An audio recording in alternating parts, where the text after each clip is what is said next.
నరేంద్ర మోడీ గారు ప్రధానమంత్రి అయిన తర్వాత 2021 జనాభాను ఈ రోజు వరకు లెక్కిస్తలేరు అధ్యక్ష. ఎందుకంటే వాళ్ళకి జనాభాను లెక్కించడం, బలహీన వర్గాలకు వాళ్ళ హక్కులు ఇవ్వడం భారతీయ జనతా పార్టీకి ఇష్టం లేదు అధ్యక్ష. ఎందుకంటే భారతీయ జనతా పార్టీ నిజంగానే ఈ దేశ ప్రధానమంత్రి నరేంద్ర మోడీ గారు బలహీన వర్గాలకు ఏదైనా సాయం చేయాలి అనుకుంటే 2021 జనాభా లెక్కలు ఈ రోజు వరకు 2025 సంవత్సరం జనవరిలో ఉన్నాం అధ్యక్ష.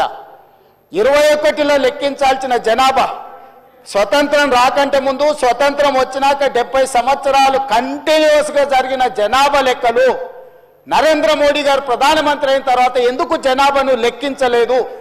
ఎందుకు మా మిత్రులు భారతీయ జనతా పార్టీ వాళ్ళు ఈరోజు నరేంద్ర మోడీ గారు జనాభాను లెక్కించలేదు? దీనికి బాధ్యత ఎవరు? నరేంద్ర మోడీ గారిని జనాభాను లెక్కించమని ఎందుకు అడుగుతలేరు? ఆ జనాభాను లెక్కించమని, లెక్కించే జనాభాలో కులగణన కూడా జరగాలి అని ఈరోజు రాహుల్ గాంధీ నిన్న ప్రధాన ప్రతిపక్ష నాయకుడిగా ప్రధానమంత్రిని డిమాండ్ చేశారు. దానికి సమాధానం లేదు అధ్యక్ష. ఒకటి, వీళ్ళు సమగ్ర కుటుంబ సర్వే అని చెప్పి 10 సంవత్సరాలు చేసుకొని ఒకటే కుటుంబం ఈ డాక్యుమెంట్ దాచిపెట్టుకున్నది అధ్యక్ష త్రిజోరీలా.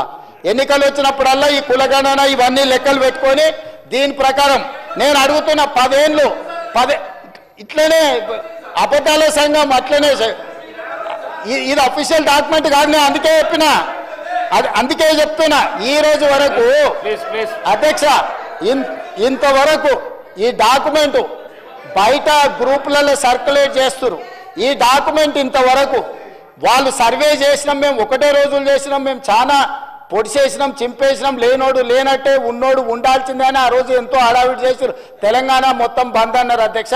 7 గంటల నుంచి 7 గంటలు 12 గంటలు చేసినామన్నారు.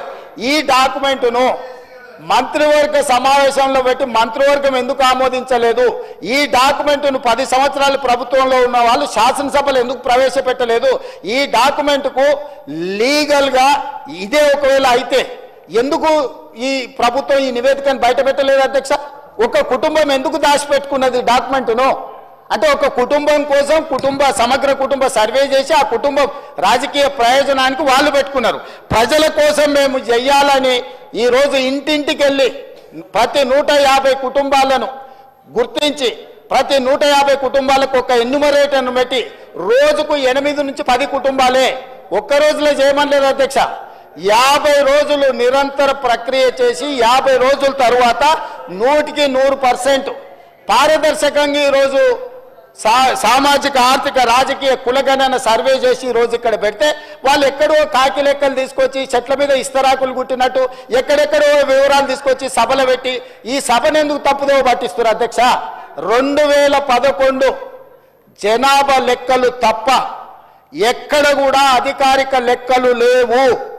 ఆ తర్వాత 2024లో కాంగ్రెస్ పార్టీ అధికారంలోకి వచ్చిన తర్వాత చేపట్టిన ఈ సర్వే మాత్రమే అధికారిక డాక్యుమెంటు. ఇంత మించి అధికారిక డాక్యుమెంటు లేదు. ఇట్లాంటి లెక్కలు చెప్తే సభను తప్పుదోవ పట్టించడమే, సమాజాన్ని తప్పుదోవ పట్టించడమే. 2011 జనాభా లెక్కల ప్రకారము 3,50,03,674 మంది అధ్యక్ష 2011 జనాభా లెక్కల ప్రకారం. ఈ రోజు మా ప్రకారము 3,70,00,000 పైచిలకు జనాభా అధ్యక్ష. ఇంకెక్కడ కూడా అధికారికంగా లెక్కలు లేవు. ఎవరైనా చెప్తే ఊహించో లేకపోతే అబద్ధాలు ఎవరైనా చెప్తే అవి మోసుకొచ్చి ఇక్కడ చెప్పుడు తప్ప ఏ చర్చకు తావు లేదు. అందుకే దయచేసి మా మిత్రులను బలహీన వర్గాలను సామాజిక న్యాయం చేయాలని ఒక ఉక్కు సంకల్పంతో రాహుల్ గాంధీ గారి మాట ప్రకారం ఈరోజు కాంగ్రెస్ పార్టీ ఏదైతే ప్రయత్నం చేస్తుందో ఈ ప్రయత్నానికి సహకరించండి. నరేంద్ర మోడీ గారిని 2021లో లెక్కించాల్సిన జనాభా లెక్కలు ఇంతవరకు లెక్కించలేదు. వాళ్ళు అడిగారు, వీళ్ళు లెక్కించరు. మేము అడుగుదామంటే సహకరించరు. ఈ రకమైన ప్రయత్నాలు బలహీన వర్గాల సంక్షేమానికి ఉపయోగం ఉండదు. దయచేసి ఇట్లాంటి అర్థం పర్థం లేని అన్ని కాగితాలు తీసుకొచ్చి సభను తప్పుదో పట్టించొద్దు. ఇప్పుడు ఏదైతే చేస్తున్నామో 100% పారదర్శకంగా ఉంది. మిగతా 16 లక్షల కుటుంబాలు ఏవైతున్నాయో ఆ 16 లక్షల మంది వివరాలలో 3 లక్షల పైచిలకు కుటుంబాలు ఉన్నాయి కదా అధ్యక్ష. 4-5 ఇన్నే ఉన్నారు అధ్యక్ష ఈ సభలో. ఎందుకు ఎందుకు వివరాలు అందించలేదు? తెలంగాణ సమాజానికి వాళ్ళు క్షమాపణ చెప్పాలి అధ్యక్ష. ప్రభుత్వం అధికారికంగా సేకరిస్తున్న సమాచారాన్ని ప్రజాప్రతినిధులుగా ఉండి పక్కదారి పట్టించి వివరాలు ఇవ్వకుండా ఈరోజు సభలో ఏదేదో మాట్లాడితే ఎట్లా అధ్యక్ష? దయచేసి సహకరించండి. ఇప్పుడు కూడా నేను కోరుకుంటున్నా హరీష్ రావు గారిని, చంద్రశేఖర్ రావు గారిని, తారక రామారావు గారిని, పద్మారావు గారిని, పోచంపల్లి శ్రీనివాసరెడ్డి గారిని, వీళ్ళందరినీ నేను కోరుకుంటున్నా, దయచేసి ఈ సర్వేలో పాల్గొనండి, వివరాలు ఇవ్వండి. ఇవాళ బలహీన వర్గాలకు న్యాయం జరిగే విధంగా మనం చర్యలు చేపడదాము.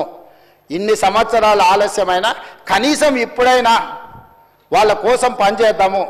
ఇక 42% రిజర్వేషన్ గురించి మా మిత్రుడు శ్రీనివాస్